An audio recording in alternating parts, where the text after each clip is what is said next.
Welcome to Module 4 of your KWC New Student Online Orientation. We are going to welcome back Professor Molly Gross, who's going to talk to us about finding those main ideas and just proper note-taking in the online environment. What you will learn in this video is why selecting main ideas will help you in, I dare say, every course to be able to discern main ideas from narrow and broad ideas. I certainly hope that is the case, although that is a very ambitious goal, I know. You will also learn how to identify main ideas in different situations, and you will learn that there are different types of main ideas. I'm also going to attach some further resources for you. One of the first times that you might need to be able to discern main ideas is in a classroom setting, even in the first week of classes. Even if you're online and you have a virtual lecture, your professor is going to want you to kind of grasp and remember certain main ideas more than other details. If you later in the course, if there is a class discussion, typically what your professor is going to be asking you to analyze and compare and draw connections with is the main idea of a text or a lecture or a case study or a historical event or a lab experiment, rather than the nitty-gritty details that are important often for evidence and for leading you to a main idea, or the broad concepts which are important for overall comprehension and being able to make some of those connections as well.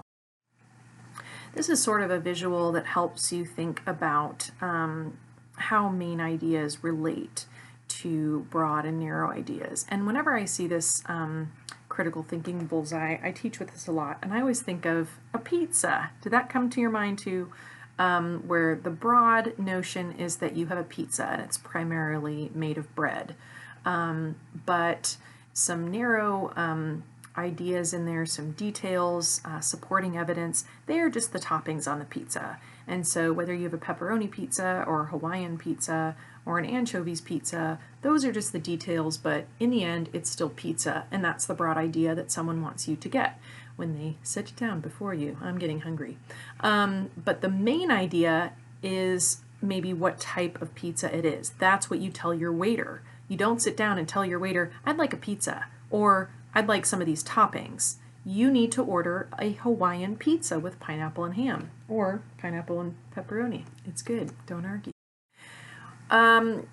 So I'm going to ask you, first off, there's a little quiz here. Which of these is probably the main idea of a paragraph? Many campgrounds in the upper Northwest are near lakes. When you camp, bring a tent, a cooler, and your friends, or camping is fun. One of these is really broad. One of them is really narrow and has details. And one of them is sort of in between. It's the main idea. Here's a picture that represents it. You can see that this picture is about camping, and they have smiles, so they're probably having fun. But that's just kind of the broad concept. But if you take in the whole big picture and factor in some other maybe important considerations, like where they are, what they do, what they are doing, and where they are doing it.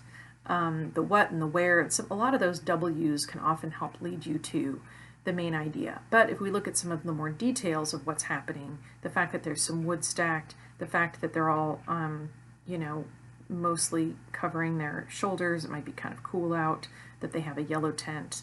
These are details that are not as important, but they help lead us to the idea that they're in the Northwest because they have a lake and all these pines and big sharp mountains. Okay, so here's another picture where we're going to try to discern what the main idea is. And this sort of relates back to what we were talking about with the bullseye image. So what do you think is happening here?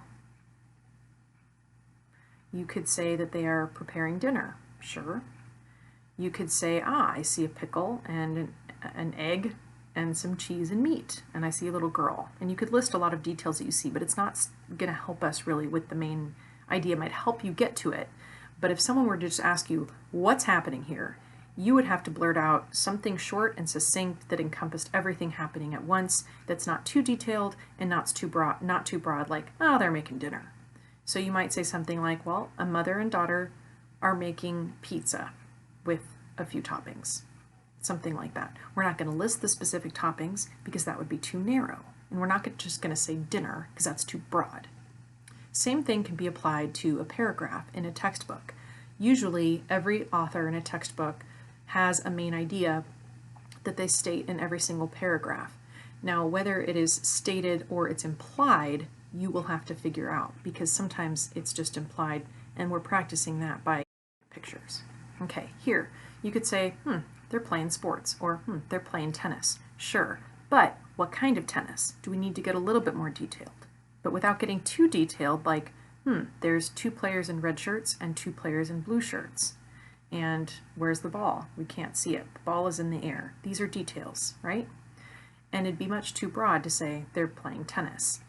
But if we were to say, here's a picture of partners playing tennis or doubles tennis or something to that effect, and that they're having fun playing, something a little bit more specific than just this is a tennis match would probably work. And again, you can apply this to when you're listening in lecture. You can kind of try to hear what are the details that are just there for just support the main idea, what is the broad overall concept happening, and what is something that's in between. That's the part that you want to write down in your notes. And that's another reason why being able to select it is so important.